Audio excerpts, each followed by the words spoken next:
ایک حضور کی تبلیغ کا دور ہے، حضور کی پیدائش سے لے کر ولادت مبارکہ سے لے کر حضور علیہ السلام کے اعلان نبوت تک۔ اس دوران نبی پاک نے جو تبلیغ فرمائی ہے وہ اپنے کردار سے فرمائی ہے۔ عرب کا وہ معاشرہ جو بڑا میلا کچیلا گدلا ہو چکا تھا، جس کے اندر سراسر مادہ پرستی کا زور تھا، جس کے اندر لوگ انسانوں کی خرید و فروخت کرتے تھے، جس کے اندر بیٹیوں کو زندہ دفن کر دیتے تھے، جس کے اندر جو آدمی جتنا زیادہ مضبوط ہوتا تھا اتنا زیادہ لٹیرا بن جاتا تھا، اس معاشرے کے اندر رسول کریم علیہ السلام نے 40 سال گزارے، اور اس طرح گزارے کہ جو بیگانے بھی تھے وہ بھی کہا کرتے تھے یہ صادق ہے، یہ امین ہے۔ اور جب حضور نے اعلان نبوت کیا تو فرمایا، یہ قرآن مجید کے لفظ ہیں، فرمایا فَقَدْ لَبِثْتُ فِيكُمْ عُمَرًا مِّن قَبْلِهِ أَفَلَا تَعْقِلُونَ، میں تمہارے بیچ عمر کا ایک حصہ گزار چکا ہوں، تمہیں عقل نہیں ہے، شعور نہیں ہے۔ نبی کریم علیہ السلام نے اپنے کردار کو، اپنے عمل کو اپنی نبوت کی دلیل کے طور پر بیان فرمایا۔ وہ تو حضرت حلیمہ بھی فرماتی ہیں نا، جب میں نبی کریم علیہ السلام کو اپنے گھر لے گئی تو میرا اپنا بچہ بھی دودھ پیتا تھا، 2 میرے بیٹے ہو گئے، ایک میری یہ نسبی اولاد اور حضور میری رضائی اولاد۔ تو کہتی ہیں جب میں کریم محبوب علیہ السلام کو اپنے سینے سے لگاتی تھی تو حضور میرے ایک پستان سے دودھ پیتے تھے اور دوسرا اپنے بھائی کے لیے چھوڑ دیا کرتے تھے۔ یہاں سے رسول کریم علیہ السلام نے کردار کے ذریعے تبلیغ، اور پھر اعلان نبوت سے پہلے ایک تنظیم عرب کے جوانوں پر، عرب کے سرداروں پر مشتمل بنائی گئی، جس میں نبی کریم علیہ السلام نے بڑا حصہ لیا، سرکار نے، اور بڑے اہم لوگوں کو شعور حضور نے عطا فرمائے۔ وہ اس جماعت کا فیصلہ تھا کہ ہم سارے جوان، سارے بڑے لوگ ملیں گے، یہ حضور کے اعلان نبوت سے پہلے کی بات ہے، ہم بڑے لوگ ملیں گے، کسی بڑے کو کسی چھوٹے پر ظلم نہیں کرنے دیں گے، کسی آدمی کو کسی غریب کا حق نہیں کھانے دیں گے۔ حضور علیہ السلام نے نا اپنے کردار سے، اپنے عمل سے، اور آپ کا جو عمل ہوتا ہے نا وہ اصل ہوتا ہے، ایک ہوتا ہے آپ کوئی بات کرتے ہیں اور ایک ہوتا ہے کہ آپ کوئی عمل کرتے ہیں۔ آپ جب عمل کرتے ہیں تو عمل کے ذریعے بھی لوگوں تک بات پہنچتی ہے کہ دراصل آپ کا اٹھنا بیٹھنا چلنا پھرنا کیا ہے۔ میرے رسول کریم علیہ السلام کا اٹھنا بھی ایک نبی کا، بیٹھنا بھی ایک نبی کا، بات کرنا بھی ایک نبی کا، معاملات زندگی کرنا بھی ایک نبی کا، لین دین کرنا بھی ایک نبی کا۔ ایک شخص کہتے ہیں میں نے اعلان نبوت سے پہلے حضور علیہ السلام سے کچھ چیز خریدی تھی اور میں نے عرض کیا تھا آپ یہاں تشریف رکھیں، میں پیسے لے کے آتا ہوں، میں 3 دن کے بعد آیا۔ دیکھو یہ بات کرنی کتنی آسان ہے، بولنی کتنی آسان ہے، پر 3 دن یہاں میرے بھائی کو کسی شخص کو 2 گھنٹے انتظار کرنا پڑ جائے تو لوگ کہتے ہیں الانتظار اشد من القتل، یہ تو قتل سے زیادہ تکلیف والا معاملہ ہے منتظر رہنا کسی کا۔ کہتے 3 دن کے بعد میں آیا تو میرے رسول کریم وہیں تشریف فرمایا، بس اتنا فرمایا یار تم نے مجھے بڑی تکلیف میں ڈال دیا، 3 دن ہو گئے یہاں رکے ہوئے۔ تو حضور نے اپنے کردار کو، اپنے عمل کو، اپنے معاملات کو سب سے پہلے اپنی نبوت کی دلیل کے طور پر پیش کیا۔ کسی نے کیا خوب کہا تھا کہ جو تیری جان کے دشمن ہیں وہ بھی کہتے ہیں، وہ جو تیری جان کے دشمن ہیں، بظاہر تو آئے ہیں نا ہجرت کی رات جان لے لے، لیکن امانتیں حضور کے گھر میں رکھی ہوئی ہیں، امانتیں کاشانہ نور پہ پڑی ہیں۔ وہ جو تیری جان کے دشمن ہیں وہ بھی کہتے ہیں کہ امین تو ہے اور صداقت کی آبرو تو ہے، امین بھی تو ہے، صداقت کی آبرو تو ہے۔ تو پہلے کردار۔ پھر دوسری بات، اللہ تعالیٰ نے اپنے محبوب علیہ السلام کو اپنا مطلق نائب بنا کر، اپنا محبوب اعظم بنا کر، ویسے ہی سارے انسانوں کے بارے میں کہا وَإِذْ قَالَ رَبُّكَ لِلْمَلَائِكَةِ إِنِّي جَاعِلٌ فِي الْأَرْضِ خَلِيفَةً، میں زمین میں اپنا نائب بنانے والا ہوں۔ لیکن حضور علیہ السلام تو محبوب ہے نا، حضور کی نیابت تو محبوبیت کے درجے پر فائز ہے۔ تو رسول پاک کو رب کریم نے اس طرح کا بنا کے بھیجا کہ حضرت عبداللہ ابن رواحہ رضی اللہ تعالیٰ عنہ بیان فرماتے ہیں کہ اگر حضور کوئی معجزہ نہ بھی دکھاتے، نبی کریم علیہ السلام سے کوئی اعجاز لوگ نہ بھی دیکھتے، تو محبوب کا تو چہرہ ہی اس طرح کا تھا، لوگوں نے دیکھتے جانا تھا اور کلمہ پڑھتے جانا تھا۔ لیکن باوجود اس کے میرے رسول پاک کا اعجاز یہ ہے، کمال یہ ہے کہ حضور کبھی اشارہ کر دیں تو چاند 2 ٹکڑے ہو جائے، کبھی دعا مانگ دیں تو ڈوبا ہوا سورج واپس آ جائے، کبھی محبوب گزرنے لگے تو پتھر آپ پر سلام پڑے، کبھی حضور پہاڑ پر چڑھ جائیں تو پہاڑ وجد میں آ کر جھومنے لگے، محبوب کا کبھی نماز پڑھاتے ارادہ بن جائے تو اللہ تعالیٰ قبلے کا رخ ہی تبدیل فرما دے۔ کیا خوبصورت سوچ ہے اور کیا نظریہ دیتے ہیں بریلی کے امام۔ فرماتے ہیں اجابت کا جوڑا عنایت کا صحرا دلہن بن کے نکلی دعائے محمد، اور اجابت نے جھک کر گلے سے لگایا بڑی ناز سے جب دعائے محمد۔ دیکھو خدا کی رضا چاہتے ہیں دو عالم، خدا چاہتا ہے رضائے محمد۔ صلی اللہ تعالی علیہ وسلم اور ایک مقام پہ فرماتے ہیں نائب دست قدرت پہ لاکھوں سلام، نائب دست قدرت پہ لاکھوں سلام۔ تو اللہ تعالیٰ نے نبی پاک صلی اللہ تعالی وسلم کو جو اجازت، پھر ایک اور بات، حضور امی ہے، دنیا میں آ کر محبوب نے کسی سے پڑھا ہی نہیں، میرے محبوب نے جتنا پڑھا ہے رب کریم سے پڑھا ہے۔ الرحمن علم القرآن خلق الانسان، رحمان نے قرآن سکھایا پھر انسان بنایا۔ اللہ تبارک و تعالیٰ کی بارگاہ کرم سے حضور نے لیا۔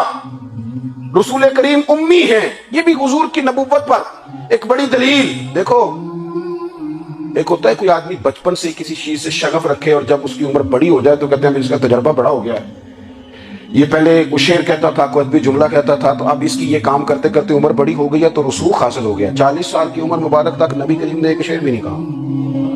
حضور علیہ السلام نے کبھی کوئی ایسی بات، ویسے تو حضور کی ہر بات حکمت والی، لیکن جس کو عرب کے لوگ اپنے لہجے میں شاعری یا اپنے لہجے میں ادب کہتے تھے، وہ حضور نے بیان نہیں فرمایا۔ لیکن جب 40 سال کی عمر میں اعلان نبوت کیا تو پھر بڑے بڑے فصیح و بلیغ، بڑے بڑے سیانے طفیل بن عمر کہتے ہیں کہ اس شخص کو بھی میں نے دیکھا جسے بڑا ناز تھا اپنی فصاحت اور بلاغت پر، اور جب وہ حضور کے پاس آیا اور اس نے آ کے کچھ باتیں کی تو محبوب خاموشی سے سنتے رہے، اور جب وہ چپ کر گیا تو میرے کریم نے صرف سورہ فاتحہ پڑھی۔ کبھی اٹھتا تھا، کبھی بیٹھتا تھا، کبھی غور کرتا تھا، کبھی دائیں جاتا تھا، کبھی بائیں جاتا تھا، پھر کہنے لگا بتاؤ نا کلام کس کا ہے؟ فرمایا اس رب کا، اس رب کا، اس رب کا جس کا میں رسول بن کے آیا ہوں۔ نبی کریم صلی اللہ تعالی علیہ وسلم امی ہیں، لیکن حضور نے کائنات کے رازوں سے پردے ہٹا دیے، نبی کریم نے جینے کے سلیقے بتا دیے، حضور نے ہر شخص کو اس کے مقصد حیات سے آگاہ کر دیا۔ نبی کریم علیہ السلام نے وہ فلسفہ حیات بیان کیا کہ لوگوں کو صرف جینے میں مزہ نہیں آیا، مرنے میں بھی مزہ آنے لگا۔ لوگ آگے بڑھ بڑھ کے جانیں پیش کرنے لگے، اپنی اولادیں قربان کر، جو فلسفیوں سے کھل نہ سکا اور نکتہ بروں سے حل نہ ہوا، وہ راز ایک طیبہ والے نے بتلا دیا چند اشاروں میں۔ محبوب کریم امی ہیں، لیکن حضور نے اس طرح دنیا کو سکھایا، اس طرح دنیا کو پڑھایا، اس طرح حضور نے علم کے چراغ اور دیپ روشن کیے کہ قیامت تک جسے روشنی ملے گی نا، اسے صرف دروازہ مصطفیٰ سے ملے گی، اسے رسول کریم علیہ السلام کے در دولت سے ملے۔ کچھ لوگوں نے کہا کہ اپنے پاس سے آیات بنا کے لاتے، اپنے گھر میں بیٹھ کے دعوے کر لینا تو کوئی مشکل کام نہیں نہ ہوتا، سارے لوگ ہی کر لیتے ہیں۔ بلکہ وہ ہمارے ایک بزرگ کہا کرتے تھے خیالی پلاؤ پکائیے تے گھیو کدے بھی کٹ نہ پائیے، کیونکہ کون سا پیسوں کا ڈالنا ہے، زیادہ ڈالیں آپ اور زیادہ ڈالیں۔ بہت سارے لوگ ہیں آج بھی، کچھ لبرل ہیں بیچارے، کچھ دین بیزار طبقہ ہے، وہ کہتے ہیں جناب ہمیں تو جدید باتیں بتائیں، ہمیں تو نئے اسلوب کے مطابق لے کے چلے، ہمیں تو او بھائی سن، میرے نبی پاک علیہ السلام نے فرمایا میرا قرآن کبھی پرانا نہیں ہوگا، اسے پڑھ کے دیکھ، اس کی جدت کا حسن دیکھ، یہ تو کھلا ہوا باغ ہے، تو ایک دفعہ اس کے قریب آئے گا تو خوشبو ملے گی، دوسری دفعہ آئے گا تو اس سے زیادہ تازی ملے گی، ایک دفعہ پھل کھائے گا تو مزیدار ہوگا اور دوسرا کھائے گا ہو سکتا ہے شکل ملتی جلتی ہو لیکن ذائقہ بڑا نرالا ہوگا۔ تو وہاں تو صحیح نا، جب کچھ لوگوں نے کہا یہ خود سے بنا کے آیات لاتے ہیں تو فرمایا وَإِن كُنتُمْ فِي رَيْبٍ مِّمَّا نَزَّلْنَا عَلَىٰ عَبْدِنَا فَأْتُوا بِسُورَةٍ مِّن مِّثْلِهِ، اگر تمہیں کوئی شک ہے اس میں جو ہم نے اپنے بندہ خاص میں نازل کیا ہے تو تم بھی اس جیسی ایک آیت بنا کے لاؤ۔ اور چلو چیلنج کھلا ہی دے دیا، فرمایا وَادْعُوا شُهَدَاءَكُم مِّن دُونِ اللَّهِ، اللہ اور اللہ والوں کو چھوڑ دو، تفسیری ترجمہ عرض کر رہا ہوں، یعنی صحابہ کو چھوڑ دو، حضور کے ماننے والوں کو چھوڑ دو، باقی ساری دنیا کے کافر اکٹھے ہو جاؤ، ایک آیت بس قرآن جیسی لے کے آؤ، ایک آیت لے کے آؤ، ان کنتم صادقین، اگر تم سچے ہو۔ جوانوں سنو، کہا ایک آیت، اور یہ چیلنج آج تک قرآن مجید کا موجود ہے، آج تک وَإِن كُنتُمْ فِي رَيْبٍ مِّمَّا نَزَّلْنَا عَلَىٰ عَبْدِنَا فَأْتُوا بِسُورَةٍ مِّن مِّثْلِهِ، تم قرآن کے مقابلے کی ایک صورت لے کے آؤ اور سارے حمایتی اکٹھے کر لو اپنے، ان کنتم صادقین، اگر تم سچے ہو۔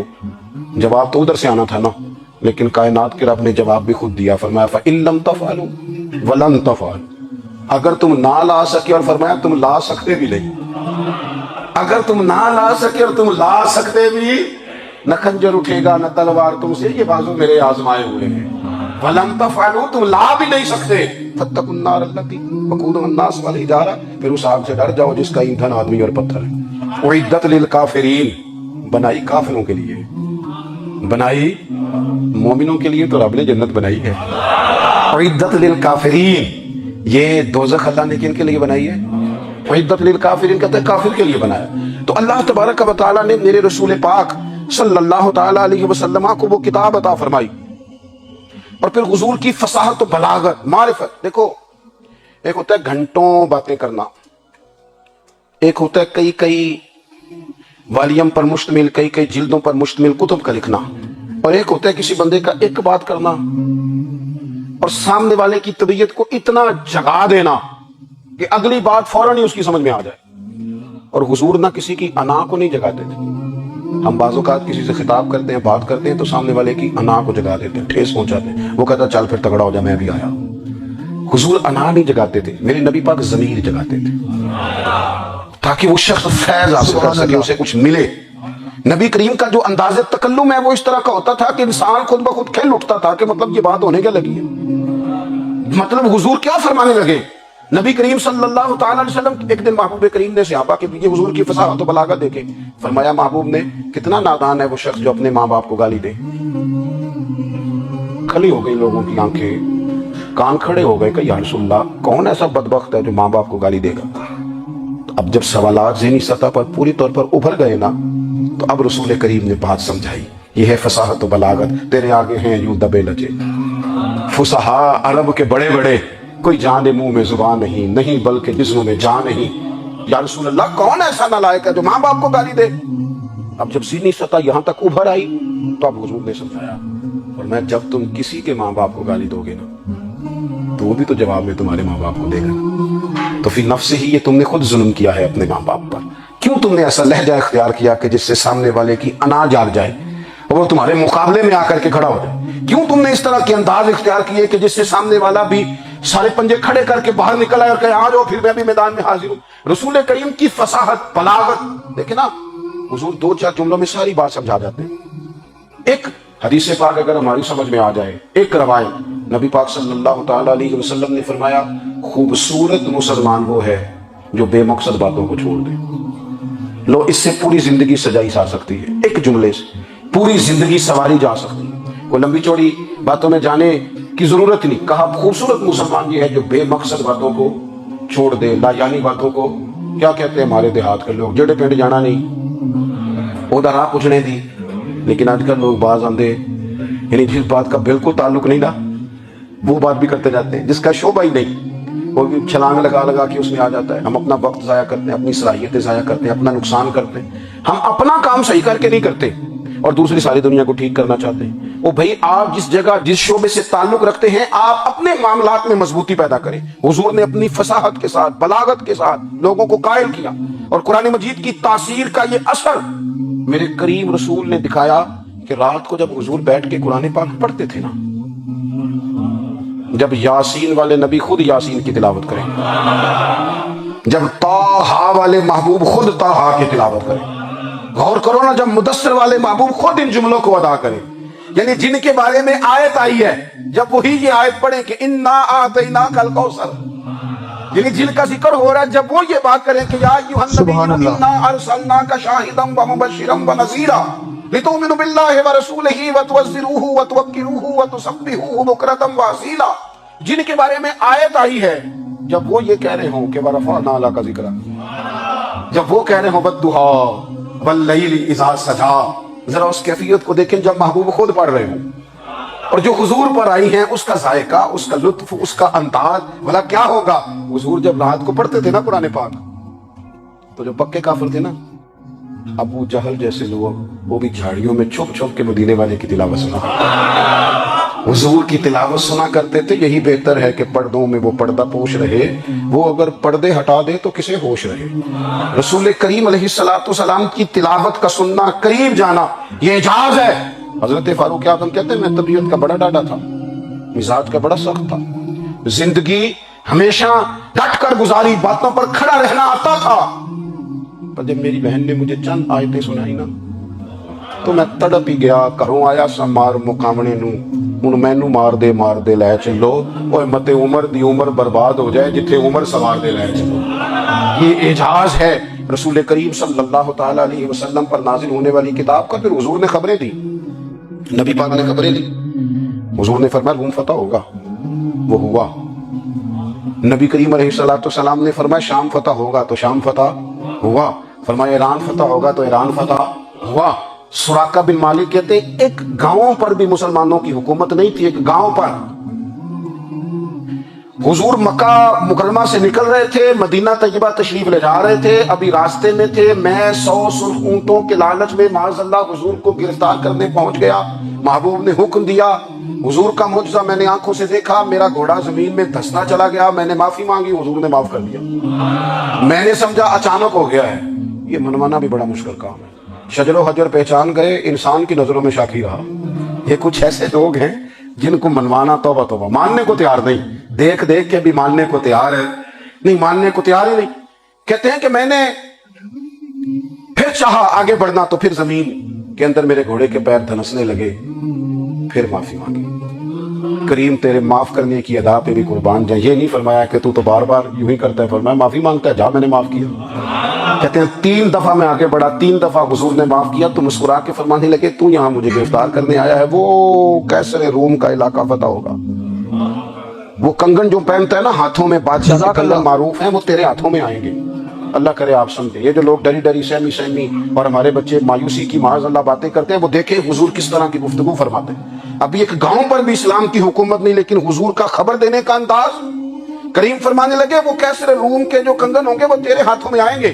جناب سراقہ بن مالک فرماتے ہیں کہ میں مسلمان ہو گیا، حضور کا وصال ہو گیا، کنگن نہیں آئے۔ حضرت ابوبکر صدیق کا وصال ظاہری ہو گیا، کنگن نہیں آئے۔ جناب عمر کا دور آ گیا، سراقہ بوڑھے ہو گئے۔ کوئی بندہ پوچھتا نا کہ اب تو عمر ڈھل گئی ہے، زندگی کا پتہ نہیں، کہنے لگے نہیں میں نہیں جاتا، جب تک کنگن نہیں آتے اسرائیل کو نہیں آئیں گے، کیونکہ ساڈے نبی کی زبان ساڈے واسطے قرآن۔ جو دن کو کہہ دیا دن ہے تو دن نکل آیا، جو شب کو کہہ دیا شب ہے تو رات ہو کے رہی، اور خدا نے ان کی زبان کو وہ اختیار دیا، جو نکلی منہ سے ان کے وہ بات ہو کے رہی۔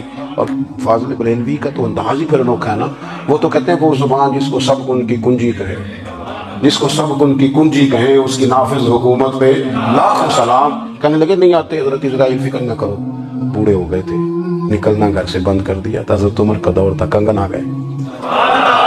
حضرت فاروق اعظم نے ان کے پوتوں سے، نواسوں سے، بچوں سے کہا جاؤ بلا کے لاؤ، کا دادا جان بوڑھے ہیں، فرمایا تم کان میں کہہ دینا کنگن آ گئے، پھر تم دیکھنا تو صحیح۔ پھر حضرت سراقہ آئے، حضور نے جو خبریں دی، نبی پاک علیہ السلام نے جو گزشتہ قوموں کے احوال بیان کیے، اور پھر میرے نبی پاک علیہ السلام نا دنیا میں عزتیں دینے آئے۔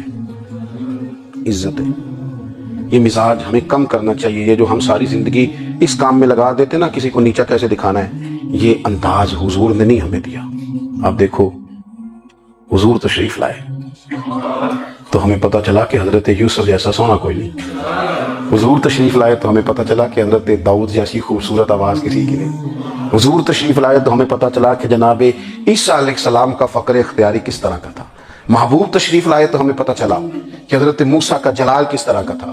یہ تو حضور آئے تو نبی پاک علیہ السلام نے اس کی بھی عظمت بیان کی، اس کی بھی شان بیان کی۔ حضور نے بتایا کہ ابوبکر صدیق کی شان کیا ہے، فاروق اعظم کا مرتبہ کیا ہے، عثمان غنی کی حیا کیا ہے، مولا علی کی شجاعت کیا ہے، اہل بیت نبوت کی عظمت کیا ہے۔ حضور آئے عزتیں دینے۔ ماں کو عزت دی مدینے والے رسول، کہا جس کا باپ راضی ہو گیا اس کا رب راضی ہو گیا۔ فرمایا جو 2 بیٹیاں 3 بیٹیاں 4 بیٹی بہنیں یا 1 بیٹی یا بہن بیاہ کے آ گیا نا، اس طرح میری 2 انگلیاں جڑی ہوئی ہیں، میرے ساتھ جڑ کے جنت میں جائے۔ رسول کریم صلی اللہ تعالی وسلم نے عزت دی، عزت دی۔ حضور عزتیں دینے، کوئی اعزاز نہیں، ان پڑھ بندہ ہے، سادہ ہے، غریب ہے، مزدوری کرتا ہے، ہاتھوں پہ چھالے، یا رسول اللہ اس کا بھی کوئی اعزاز ہے؟ قربان جائیں، میرے کریم نے عزت دی، فرمایا محنت کر کے روزی کمانے والا تو اللہ کا دوست ہے۔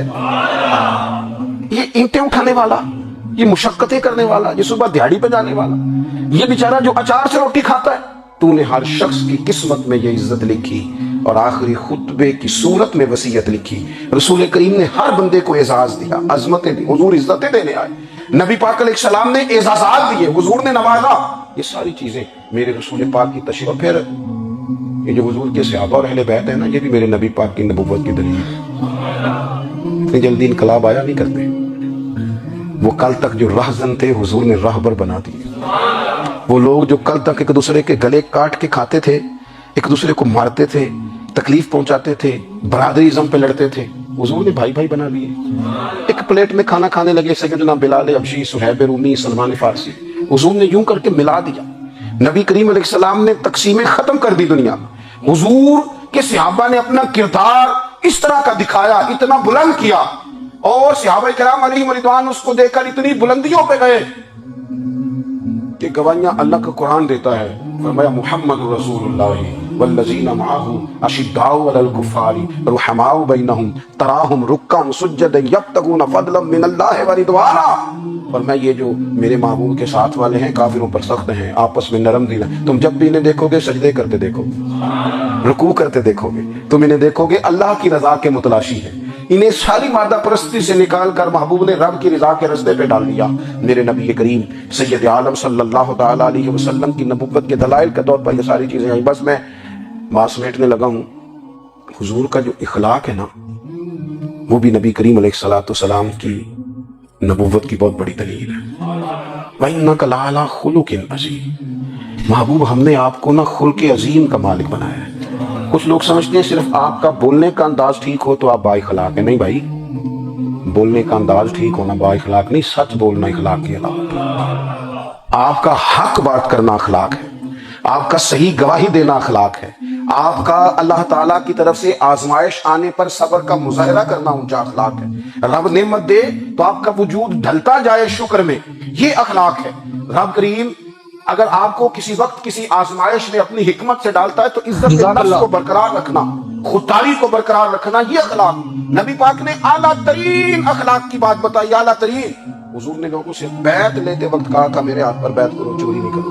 نبی پاک علیہ السلام نے مختلف امور پر بیعت لی. حضرت حکیم بن حزام کہتے ہیں حضور نے میرے ہاتھ پہ ہاتھ رکھ کے کہا میرے ہاتھ پہ ہاتھ رکھ کے بیعت کرو کہ کسی دنیا دار سے سوال نہیں کرو گے, خودداری سے زندگی گزارو گے, عزت نفس جو رب نے تمہیں دیا ہے تم اس پر راضی رہو گے.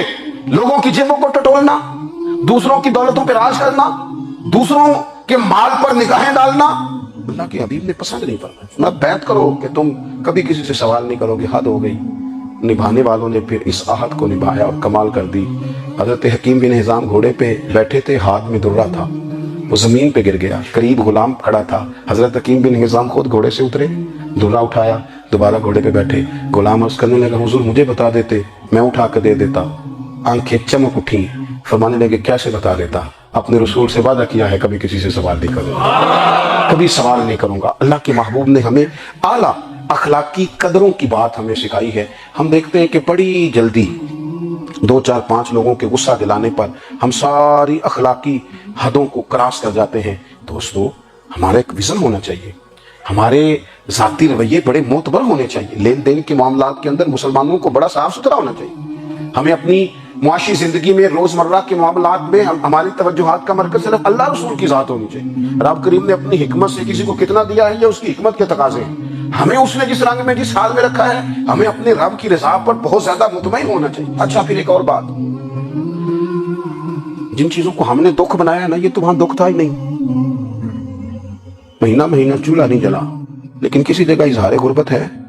حضور کی اولاد پاک کا, یہاں صاحب کا, یہاں ازواج کا مہینہ مہینہ چولہا نہیں جلا. لیکن یہ اخلاق عالیہ کا حسن دیکھو, اپنے گھر مہینہ مہینہ چولہا نہیں جلا, جو مانگنے آیا اسے جھولی بھر کے عطا فرمایا, کوئی دروازے سے خالی نہیں گیا. عزیز بھائی, اگر زندگی میں اخلاقی قدریں ہم اپنا لیں اور ہم تھوڑا تھوڑا کر کے اپنے آپ کو تبدیل کریں, ساری زندگی توجہ رہی کہ فلاں کیا کر رہا ہے, فلاں کیا کر رہا ہے, تھوڑا سا گردن کو جھکا کے اپنے اوپر توجہ ڈالیں, اپنے آپ کو وقت دیں. حضور کے اخلاق عالیہ کی روشنی میں, تعلیمات حسنہ کی روشنی میں ہم اپنے کردار و عمل پر تھوڑی توجہ دیں. اس وقت بہت بڑی تعداد میں امت مسلمہ ہے, اور ایسا نہیں ہے کہ دولت نہیں ہے, دولت سے بھی سرشار ہے. ہمارے یہاں بڑے بڑے انجینئر ہیں, بڑے بڑے ڈاکٹر ہیں, لیکچرار ہیں, ہمارے پاس بڑے بڑے ہاسپٹل ہیں, بڑا کچھ ہے سبحان اللہ. لیکن کردار و عمل کے بادشاہ, اپنی زندگی تقوی کی روشنی میں گزارنے والے, ان لوگوں کی تعداد کم ہے. اگر کوئی آج بھی سارے کام نیک کرے لیکن جائیداد میں سے بیٹی کا حق رکھ جائے تو پھر اس نے کیا میلاد منایا؟ اگر آج بھی جو 2 4 لوگ بیچارے اس کے زیر دست ہیں, ملازمین ہیں, ان کے ساتھ اس کا رویہ انتہائی سخت ہو تو اس نے کیا میلاد منایا؟ اگر آج بھی وہ برادریزم کی بنیاد پر دوستیاں کرے اور چھوٹے بڑے کی وہ تقسیم رکھے, جسے حضور نے فرمایا کہ قبیلے تو تعارف کے لیے, ورنہ کسی عربی کو اجمی پر، گورے کو کالے پر کوئی فضیلت نہیں۔ اگر کوئی آج بھی اس برادریزم کا قائل ہے پھر اس نے کیا میلاد منایا؟ اگر کوئی شخص آج بھی اپنے آپ کو مادہ پرستی میں پوری طرح دھکیل چکا ہے اور رضا الہی کا مسافر نہیں بنا تو اس نے کیا میلاد منایا؟ اپنی طبیعتوں میں روحانی تبدیلی اور وہ خاص افکار جو حضور اپنے غلاموں میں پیدا فرماتے ہیں، ان افکار کو پیدا کرنا، سوچوں کو بدلنا، سوچوں کو، نظریات کو بدلنا، اپنے روزمرہ کے معاملات کا جائزہ لینا کہ ہم کس طرح آگے بڑھ سکتے ہیں اور کس طرح ہم ایک بہترین امتی اور ایک بہترین مسلمان بن سکتے ہیں، اس پر توجہ دینا، یہ میلاد ہمیں سبق دیتا ہے۔ اللہ تعالیٰ مجھے اور آپ کو عمل کی توفیق عطا فرمائے۔ آخر دعوانا ان الحمدللہ۔